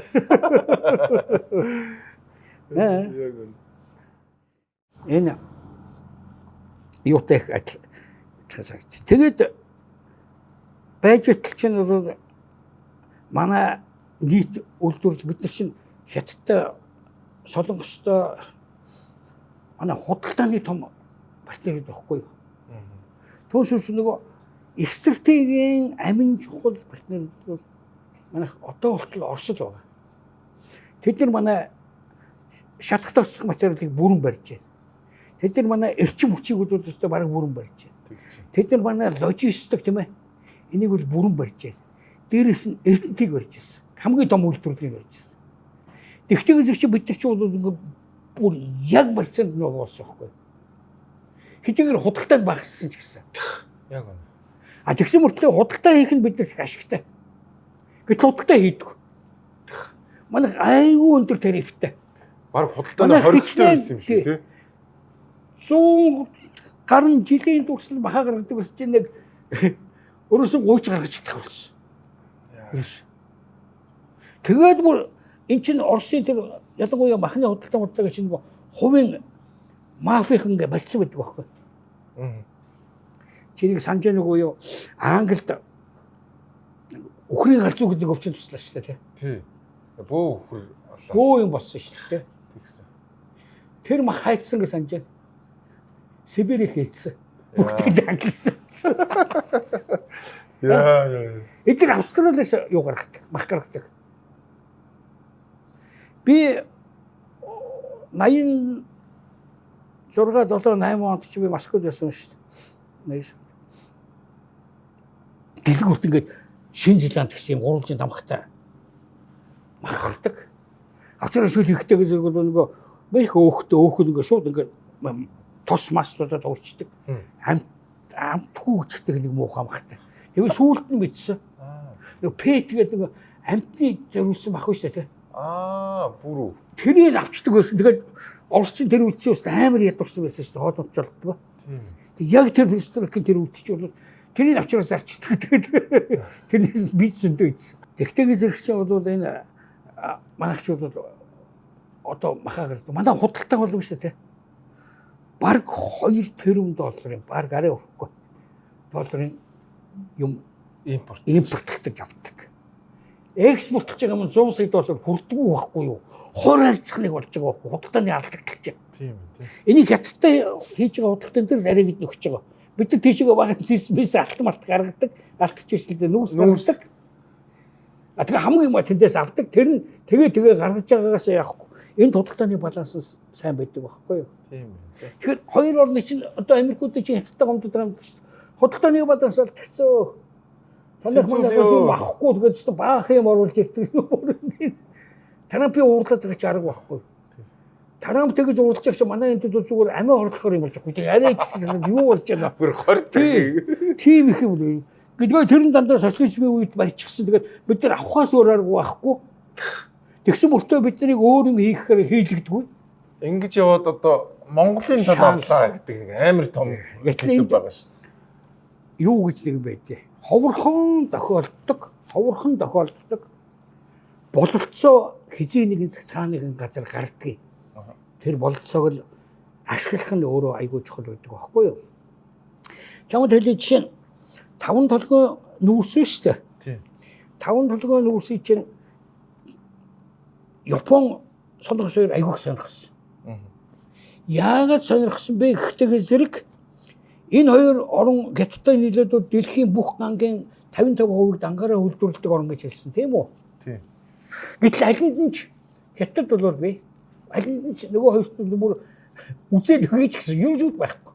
Гэтэл хамгийн чанартай хамгийн мундаг том ган үйлдвэрлэдэг. Ган үйлдвэрлэхэд кокс хэрэгтэй. Бүх кокс Австрали, Индонезиас авдаг. Тэгжээс нэг жил нэг Монголд сайхан аз тохиолох гэж бурхан дуршиж үтсэн юм уу яасан. Үер болгоод нөгөө хитэн кокс үйлдвэрчүүд Бусыг харсан шүү. За Япон солонгосууд балраад айгүй том мундаг үйлдвэртэй. За нэг орноос хамаарч болдгүй юм байна ч одоо биш болгосон юм боллоо. Хөрхи Австрали хийж буруу биш. Одоо Монголд юм байж байна. Тэгэхээр танай таван толгоос чи бид нар авъя. Гэтэл энийг одоо юусаа багаас нүүрс бол уул уурхай ухдаг бизнес биш. Тээврийн бизнес. Яг нь. Хэдий ч нэ өндөр үнэтэйгээр гарган тэдий ч нэ наад чинь нүүрс чинь алтан нүүрс бол цоврын. Тэгнь. Монголын нүүрсийн шиг Японд руу гарах юм бол сайхан төмөр замаар яваад тэшээ гоё усан онгоцонд очиод эргэж төмөр замдаар хороод аригд нэг үйлдвэр дээр очиж энэ бол аимшигтай үнэтэй нүүрс авах болцоо байхгүй. Гэтэл яагаад сонирхоод байгаа юм? Хятадуудын хамгийн том металлургийн үйлдвэр өвөр Монголд Бугт гэж газар тэнд ган хийж байгаа. Тийм. Хамгийн ойрхон бомбт нь бол Тэнжин. Коксч нүүрс нь Юнан Хунанд бүр өмнөд мөч дээр байгаа. Эндээсээ шухан усан онгоцоор зөөгөө Тэнжин дээр авчираад Тэнжин дээр кокс боловсруулдаг Германы үйлдвэр байгаа. Тэндээсээ вагоноор очиж Бугт дээр очдог байхгүй юу? Хол замд болж шүү. За хол замд болж. Тэгэхээр тээврийн хамгийн дэлхийд дээр бүх тээврийн 80% нь усан далай дээр байдаг шүү дээ. Хамгийн хямдхан. Тэгсэн юу гэж хэлсэн гэхдээ Япон солонгос хоёрын сонирхож байгаа юм юу вэ гэхээр уртлын нөгөө хятадын мочоос авах гэдэг шүү дээ. Тий. Бид нар Монголын энэ гаргаж байгаа нүүрсэн дээр ковот авъя. Тэр ковотын нүүрсийг танаа Юнанаас авъя. Төмөр усан онгоцоор амархан Япон солонгосоор ороод ирнэ дээ. Тэгнь. Түүнээс биш Мадей Монголиа гэсэн дээр одоо юу гэж чи хэлбэр дөрж хөрөлцөхийн зурагтай юм авах гэдэг юм биш ээ. Нэг ширхэг гэж авахгүй. Яг үнэ. Зүгээр л энийг бол Бугт руу гаргад тооцоогоор бид нар Юнан Хунанаас Бугтад авах байсан нүүрсээ л тэнчэнээс авчих. Тэнчэнээс аван тий. Юрдөө ийм худалдаа байхгүй юу? Дараа нь энэ чи ерөөс учрын тассан байхгүй чи Жерко юу ярьж байлаа. Цөмөрөө тойруулаад 5000 м яваад басна тэгээд зөвлөлтүүд юу өгнө гэсэн хөнгөлтөг өгнө гэсэн тэгээд нахоткогоор Японд руу гаргаад ямар ч тэнэг юм тийм тэнэг юм ямар ч ойлголт байхгүй байхгүй юу? Ерөөсөө Монголын нүүрсийг л Япон солонгос руу гаргаад усан төмөр замаар усаагүй юу юугаарч гаргах гэж байгаа юм уу? Эхлээд яах нөгөө эхлээд машинаар явах юм. Машинаар явна шүү дээ. Тэгээд төмөр замд гаргаад тэгээд осон бомдоор явуулаа. Тэгсэн байж исэн чинь манайхан чинь энд 13 удаа хурлыг вэ дөрөв ярьсан шүү дээ. Өгөөгөө харамтлаад. Энэ алтан шанс байсан яг үнэндээ. Тэгсэн англиэ энэ таван толгоос ерөөсө дутах юм байхгүй. Яг тийм коксч хурс Мозамбик гэдэг байдаг байхгүй. Гэхдээ тэр нь далаагаас 100 км-ийн зайтай. Энд Мозамбикт аюул их том удаан үргэлжилсэн иргэний дан болоод битүү замыг минжүүлээ хийчихсэн гэсэн. Тэгсэн чинь одоо энэ Африкт бол одоо энэ хятадын бизнес амар хөгжиж шít. Хятад ороод бүх мин байхгүй болсон. 100 км төмөр замыг бариад өгсөн. Тэгмээ Солонгос Япон хоёулаа Мозамбикээс авсан далайгаар явчихсан шít. Тэгээд Монголын үсэг тохоо болсон. Энэ бол зүгээр амар том бололцоог бид нар зүгээр хайж байгаа байхгүй. Энэ бололцоог ашиглаагүй улсууд нь бол бид энийг бол үлдээсэн эх орондоо авч үлдсэн учраас хооч үедэн үлдээсэн учраас депутат боллоо гэж бодож байна. Гэтэл чамд дахиад өгөл. Нэг хүн чинь бүр энийг гацаасандаа баяртай байна гэд бүр том нүүр дүр ярьсан. Гэтэл зөвлөлтмөд улсад үсэрлээ тарлаа. Тэ? Тэгээд дэлхийд хамгийн их урт төмөр замтай орж зөвлөлтмөд бас нутгийн өөрөө мангар юм чинь дэлхийн бүх хураагаас 6-ны 1 нь байж байгаа шүү дээ. Улсын зад үсэрлээ тэгээд хурал хийгээд энэ чинь та нар өөр дөр байгаа төмөр зам өөрснөө авцгаа. Казахстан, Чин, Киргиз, Чин, Тажикстан манай бас юу Монголд байгаа та нар ав. Манай нөхөр аюул том болцоо байхгүй. Бид зөвхөн тусаас салахгүй. Өөрснөө авч чадахгүй. Асар том гой болцоог тийм ээ хэлээр түлхэж гаргасан учраас Монгол улсын хөдөлмөрийн баатар. Асар том бололцоог нь аваад ашиглаад оюутлахаа энэ бий болгосон бол Монгол улсын дайсан шорон 10 жил. Энэ чинь ийм том бололцоонууд нь хаяа л бий болдог. Түс дандаа тийм бололцоо нээлттэй байдгүй. Энэ ертөнцийн хууль тийм ээ. Энэ бололцоогоор бид нар өөрсдөө төрсөн. Таминэ. Чи нэг удаагийн тийм ээ эр бүлийн авцаа дотроос үсэ тэ 6-аас 8 сая эс гардгийг. Бүгд хүн болох бололцоотой. Тэрэн дотроос чи би одоо бүгдээр тэр дундаас л болцсон дундаас л гарсан болохоос биш. Өөр хинч байж болох байсан. Эмхтэй байж болох байсан. Би Монгол улсад төрсөндөө айгүйх баяа азтай гэж ярьдээ тийш биологи гэж удахгүй ирээ байхгүй юу. Өөр газар төрөх ямар ч болцсон байхгүй. Тийм. Тэр утгаа эндээ төрсөн нь одоо 6 саяны нэг юу байхгүй юу. Магадaltaй юм байхгүй аа. Тийм.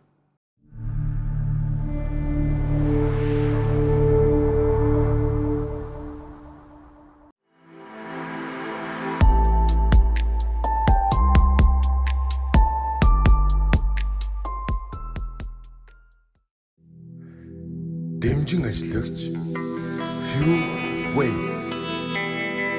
Powered by Dinner Lady. Тэгэхээр ийм бололцоо гарчээ. Одоо бид нар ч ингээд би сая хэллээ 5 6 гол юмн дээр эсрэгтэй Оросоос бүрэн хамааралтай. Бүр мод сарч өгөхгүй. Гэтэл чинь яасан гэхээр хэсэг улсууд эрдэнтийг олоод иржээ. За түрүүн би тэр шахал эрдэнэтийг Хоттой өслийн банкыг 75 саяар авчиж ирсэн гайхамаар юм бодлого хаанаас мөгдөг. Гэтэл манай хүн энэ дээрээс бол нийтдээ $450 сая авсан байна. Мэдэгдэж байгаагаар. Зүгээр хүмүүсийн ярьж байгаа энэ төр бол цаана $200 орчим сая бол ерөөсөө Оросуудад хахуулт өгсөн л байгаад байна. Өвчтөе юм шиг тэр Оросууд зүгээр байжсэн үнэн төдөө гэж тэгэхгүй шүү дээ. Амар муухай авилгаччихсан ертөнцийн юм. Тэрүүгээр л одоо шууд юу гэж таарна шүү. Цэргийнхээ амийг хүртэл устж байгаа юм шүү дээ. Одоо сая дэлхий дээрээс бүр хүн үзээд үнэмшихгүй юм болоо шүү. Украинад дайсан чинь. Өвөл боллоо өвлийн хувцас бүхэл юмн дээр бол сая 500 мянган өвлийн хувцас байгаа байхгүй юу? Тэгээд нөгөө цэргүүдтэй өгөх гээд ингээ ухсан чинь нэг шилхэг явуулсан байхгүй. Үгүй хэн нэг нь аваад явчих сая 500 авч яваад яа гэх те. Энэ юус худлаа гэрээ хийгээд огтаа хоогүй бүртгэл байсан ба шүү дээ. Амар болоо агуулах шатаагүй донжин. Оо шатчихлаа гэж. Яг таа гэсэн чи баахан агуулах шатаа. Манай Эрдэнтийн агуулах шатсан шүү дээ. Яа. Тэнд чинь нөгөө Баахан бэлгүүч байсан шүү дээ. солилцоо молцоо явагдаад ингээл яасан чинь агуулгын шатаа хийчихв. Тэгээд бүхэн оо тэр чатчихсан байл. Тэгээд наад бичгчээр бол хэдэн сая бэлгэвч байсан гэлээдээ байсан. Бүргэлж би яриалсан. Үнийн уудлаа мэдэхгүй заа. За ингээд сүүлд нь тэр сээчин билүүнийг нөхөр өдөртөн улсын юмнуудыг чи бүгдээр ингээд зарна тэргээд одоогоор бодоход бол дайманд үлдчихсэн юм уу гадаад байж байгаа юмнуудаа зарна марна гэдэг нэг тийм акц дундуур явсан байгаа юм. Эрдэнэт Монгол зарагцсан байгаа. Сүүлд нь Путин энийг бол надад миний сайн Орос ярьсан шүү. Айгуу Орос гэсэн. Яг л Монголд нэрдэнтэй өгчөж. Гү та өөрөө гарын үсгэж сурсан шүү. Хэлэхгүй яасан. Танд хэлсэн шүү. Энэ чинь бидний харгамж байхгүй юу? Эсдэгтэйгийн ийм ачаал бүгдэлтэй. Тоос энэ чинь нийт Оросын эдийн засгтууд хоёр ширхэг удаа. Гэхдээ бидний эсдэгтэйгийн утгачлалтай юм чи өвчө зарцсан байг. Вэ та өөрөө дураад би танд хэлсэн гэсэн биз дээ. Хэдэн мянган юм нийлийн том юу вэ? Лист байгаа байхгүй тий. Тэрэн дотор хийх ажлыг манай хүн хэлээд айтайхан хавхад боход энэ авч байгаа харгалаар хийж байгаа шүү дээ. Тийм учраас л тэнд чинь сая 500 мянган өвлийн салга болж байгаа байхгүй. Сая 500 шүү ёо. Нийт Оросын цэрэгчин сая 500 гэдэг баха. Хүн болгол нэг хуцсаад бодохгүй байж л тээ. За ингээд аваад ирсэн. Аваад ирчээ. За ингээд аваад ирэхдээ бол энд одоо янз янз би тэрийг сайн мэдэхгүй юм аа. Тэрийг авсан тэр юу муу авсан л гэн тийм ээ. Эндээс ийм зээл авсан тэр нь тийм ийм гин. За ингэж мөнгө цуглуулсан байхаа. Гэхдээ одоо юмыг цэгэнж үзье. Зүгээр цэгэнж үзье. Бид нар эндээс авсан мөнгийг одоо төлөвлөж болно. Энэ авчирч ирсэн юм чи бол нөгөө том юу бололцоо би болсон болцоог ашигласан байхгүй юу? Энэ бол дахиж олдохгүй шахуу тийм ээ. Яг үнэ. Гэхдээ би хэрвээ мэддэг эсвэл чи ямар сайн өгөхдөө энэ мөнгөө төлөвшөө нөхөр. Гэхдээ одоо чи харгалаад яваад төмөрсөн болоод тэр. Тэ? Тэр хэлбэр байгаа байхгүй юу? Гэтэл төмөрцмийн бололцоо байхад нь аваагүй үн хөтөлбөрийн батар аваад ирэх юм бол дахин 20 жилийн ял авах байхаа. Гэхдээ ийм байж болохгүй шүү дээ. Яг үнэ. Тэгээд тэр чи одоо шүүх 8 жил шүүхээр явуулсан шүү дээ. Тэгээд шийдэгдэхгүй. Гэхдээ тэгээд тэр би тэр юу талаас нь ярьж байгаа юм шиг би бүр том талаас нь харж том зургаар нь тий. Том зургаар харахтайгаа зөв чи бид нарт ашигтай юм болсон зүйл. Хоёрдугаарт бол энийг чинь одоо гол юу яс ажил дээр чинь хүн чинь бол хийн шүү дээ. Тэгэхээр нэмд орчих шүү дээ. Гэтэл энд чинь энд бас нэг хувийн банк дампуурлаа. Энэ хувийн банк нь ямар ч банк вэ нэг эзэн байсан. Хурааж яваад нөгөөдхийн төрийн банк гэдэг улсын банк болгочлоо. Тэгсэн улсын банкн дээр нэг хүн насварчлаад өөр хавтаа. Би наадах агиох мөнгө оруулсан гэж ярих юм бол гэж заргалтаад. Тэр нь манай Нямдэрчийн тэ нэг хүн холбоо гэдэгтэй холбоотой байхгүй. Тэгэхээр манай хүн яасан гэдэг зэрэг энэ хүн авлахтай чи төрийн банкнаас өгч. Тэгээ элдэнтэй ав. Асуудал юм л. Явж. Наач бүр жинхэнэ асуудал энэ шүү. Яагаад тэнд хөөцөлдөө яагаад тэнд ингэж яасан гэдэг асуудал чинь юу вэ? Сүүлдээ нөгөө цаатлын албан ёсны мөнгөө нэхэд байгаа хүмүүс чинь нас урсан байсан. Тэгээд одоо өвчин цэвлэн гэж асуудал юм бас. Гэтэл аимшигтай гоё юм яриад ингээд одоо юм яриад байдаг үнэн чанартай нас ч бол бид нэрт яг үнэндээ биш нэ. Бизнес хийнэ гэдэг чи бол дандаа хулгай хийгээд байна гэсэн үг биш. Гэхдээ бүх бизнесүүд ямар нэгэн гарч ирсэн гинтийн тэр бололцоог аюул зөв ашиглаж чадахтай л асуудал гэдэг. Яг үнэ. Зөв. Хаана юу дутж байна? Хаана юу илүү гарч байна, тийм ээ? Хаана юмнуудыг Хаана ямар боломж нэг гарч харж чадах. Хаана боломж байна, тийм ээ? Энэ утгаараа бол хүн болгон бизнес биш. Тийм учраас хүмүүсийн эндээсээ одоо тэр харж чадсан чадлаасаа олсон орлого маань өөрөө нийгмийг бүгдээр ингийн төв тэнцүү болгодгүй юм. Яг үнэ. Одоо бүх уурхайудаас бүгдээр ингийн цөмөрнгийн Төрдөө авна л гэдэг шүү. төрдөө авч байгаа тэнцүү хуваана гэж одоо яриад энэ эсэг усууд гэдэг юм. Гэхдээ нийгэм чи тэнцүү байж үтсэн. 100% гуйлахчгууд байсан. Яг үнэ. Тэгэхээр одоо нийгэм чинь өөрөө ямар нэгэн татвар дээр үлддэг бол тэр Америкийн нэгдсэн улсын нийт татварын чинь биш тийм ээ. Хамгийн том хэсгийн хүн амынх нь 5% өгдөг шүү дээ. Тэр биелгийн эц чинь тэр маскт чинь өгдөг байхгүй юу аа? Манайд ялгаа байхгүй нэг хэдэн том компаниуд шүү дээ. Эдгээр хамгийн юм өгч байгаа юм. А энэ чинь бол өөрөө бас нийгэмдээ төлж байгаа төлбөр байгаа байхгүй юу? Тэрүүгээр чи бид нар сухж जैन, тэрүүгээр чи бид нар тийм ээ хоолоо олж иж जैन, тэрэн дээгүүр чи бид нар нийгэмд ямар нэгэн ажил төрөл эрхэлж जैन. Сургуулийн багш эмчүүд гэсэн шууд баялаг үйлдвэрлэгчид биш шүү дээ. Гэхдээ энэ нийгэм заавал цагтаа байх хэрэгтэй, заавал шүүгч байх хэрэгтэй. Тэр чинь ямар нэгэн газраас цалин мөнгө авах хэрэгтэй. Тэрийг илүү том үйлдвэрлэл хийж байгаа нэг үгүнтэй болцоог илүү сайн олж тийм ээ. Хууль дүрмийн дунд хууль дүрм зөрчсөн бол тэрнийг хариуцлагыг хүлээх хэмжээнд тийм ээ. Эний чинь юу зохицуулдаг ийм хүмүүс зүгээр төрдөг. Түүнээс биш одоо хүн болох харуултын их сургуулийн төгсч мөксөөд энэ тийм ээ. Эсвэл хаанхын чим нэгний дипломтой болоод тэр диплом юу ч өгдөггүй. Би одоо олон залуучуудыг харж байна. Манай хамгийн авьяастай залуучуудаас ямар ч сургууль төгсөөгүй байдаг шүү дээ. Хайчаа яваад гэсэн мэт. Шалдын юм байна. Энэ дуруу зүгээр юу хийсэн дээр байна гэдэг. Манай дээр ажиллаж ирсэн хамгийн мундаг дизайнер залуу энэ юуны ямар юмны сургууль үлээ шүтээшийн нэг дизайн мэдсэн хийдэг сургууль. Нэг жил яваад түүхч гаараа явчихсан. Эдгээр муу ялгаа авахгүй бэлгийн чинь зүгээр харуулдаг хайчиг яваад гэсэн үг шүү дээ. Цүгэр өргөч хайчиг яваад гэсэн үг шүү дээ.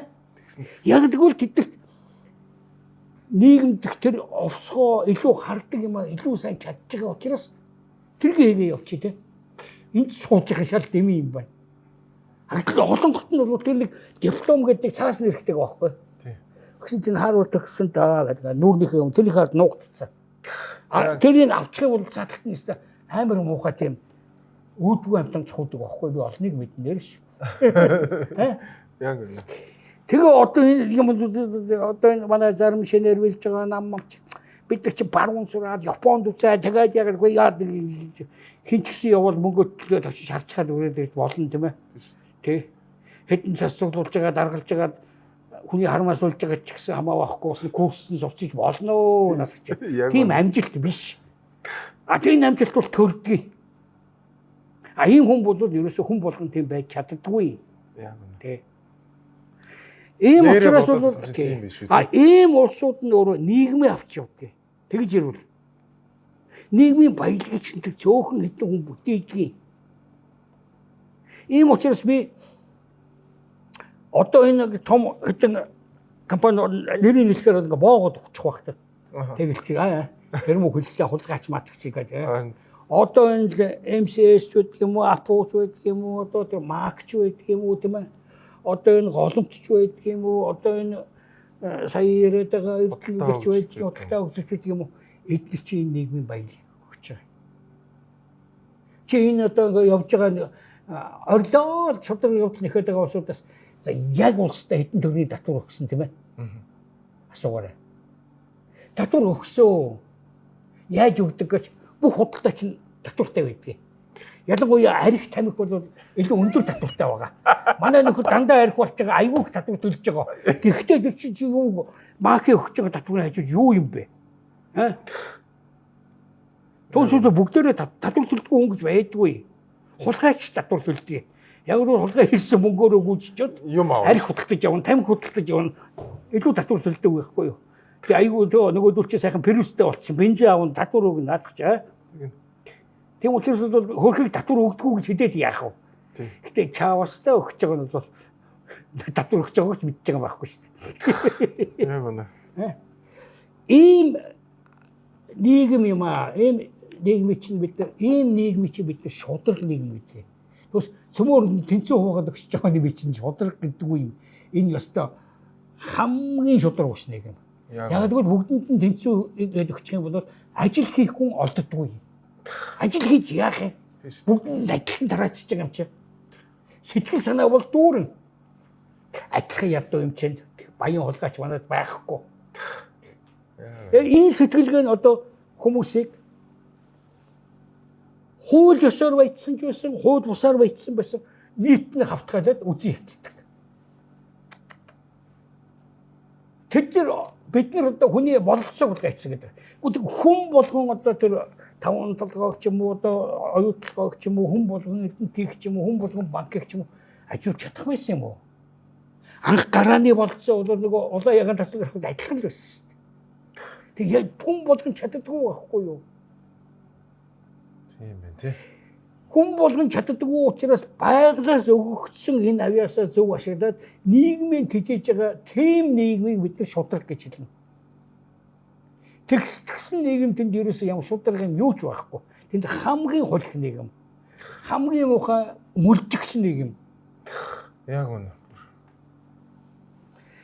Ийм учраас бол би энэ эрдэнтийн асуудлыг бол энэ талаас нь харж бол биднэрт бол за аргалаа тэрийг ингээд аваад ирлээ тийм үү.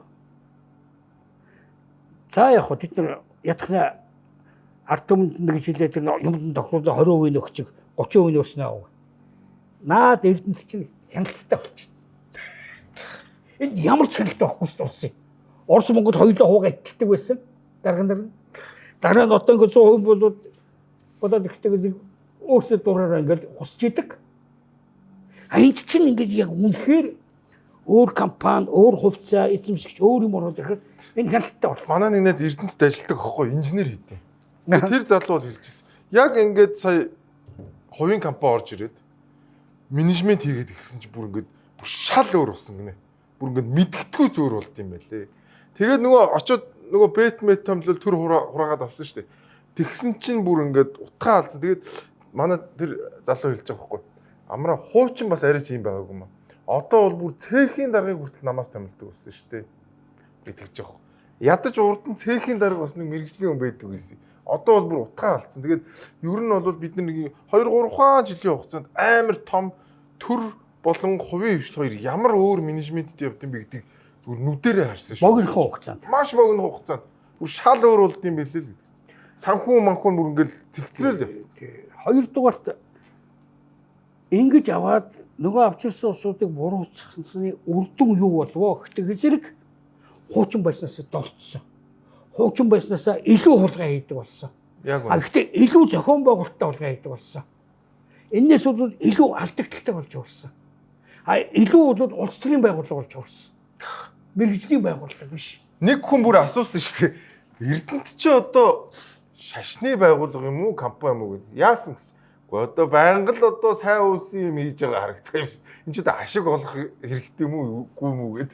Тэггүй бас нэрэл үний юм шиг санагдсан.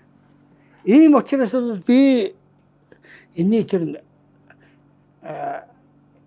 одоо энэний дараагаар яаж идэж угаад байгаа одоохон тийм баримтууд бол тодорхой баримт тусуудын ярианаас байна нөгөө нэгс тодорхой баримт алга. Гэхдээ урд нь биш үү те.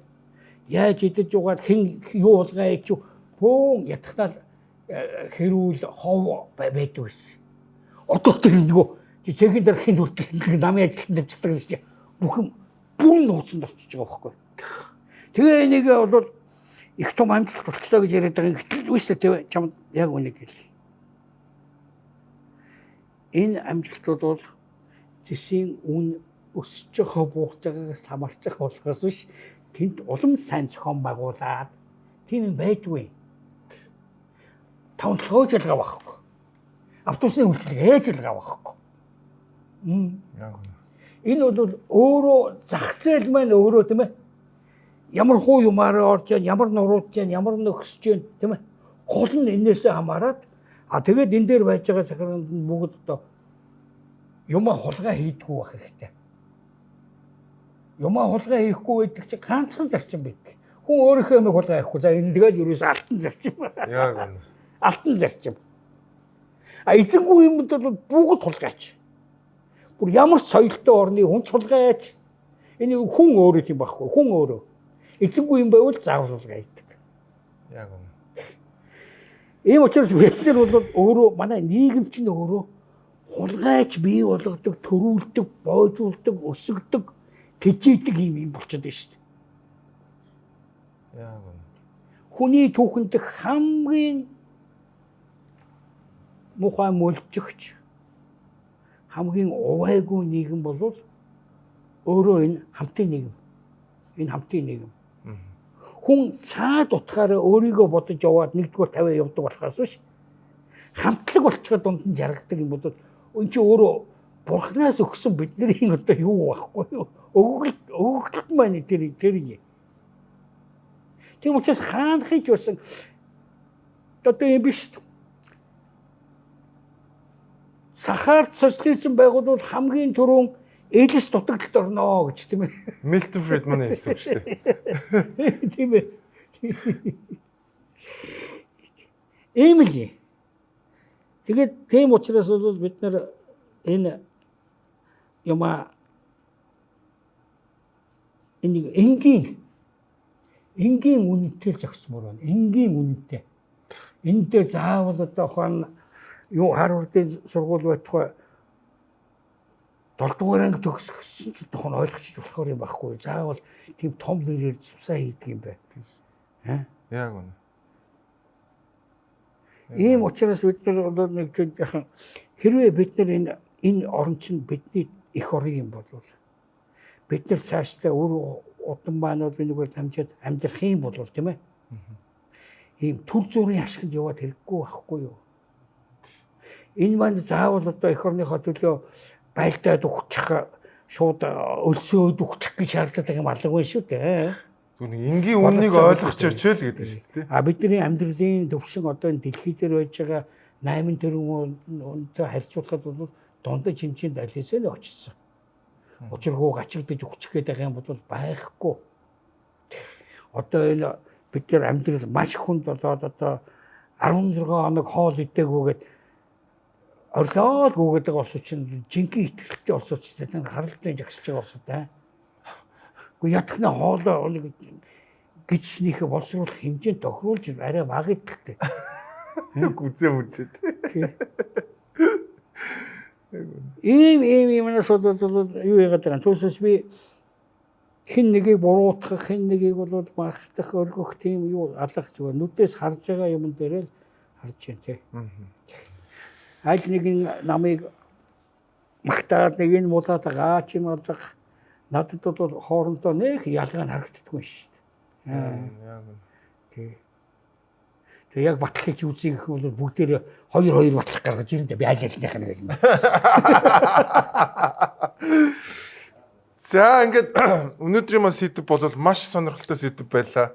Баабар ахтай маш их баярлалаа. Ингээд нийт 10 дугаар ярьцлага хийлээ. Тэгээд өнөөдөр бол хамгийн сүүлчийн дугаар бид нар нэмэлт 1 дугаар гаргаж магадгүй юм шүүгээ нөгөө комментэр ирсэн асуултнуудтай хариулаад магадгүй тэр хүмүүсийг өөрж байгаа тий хамтдаа бас яриа суусан ч болохоор юм шиг байна. Тэгээд өнөөдрийн Эрдэнэт гэдэг ярьцлага маань ингээд үгээр өндөрлөж байна. Баабар ахтай маш их баярлалаа. За баярлалаа.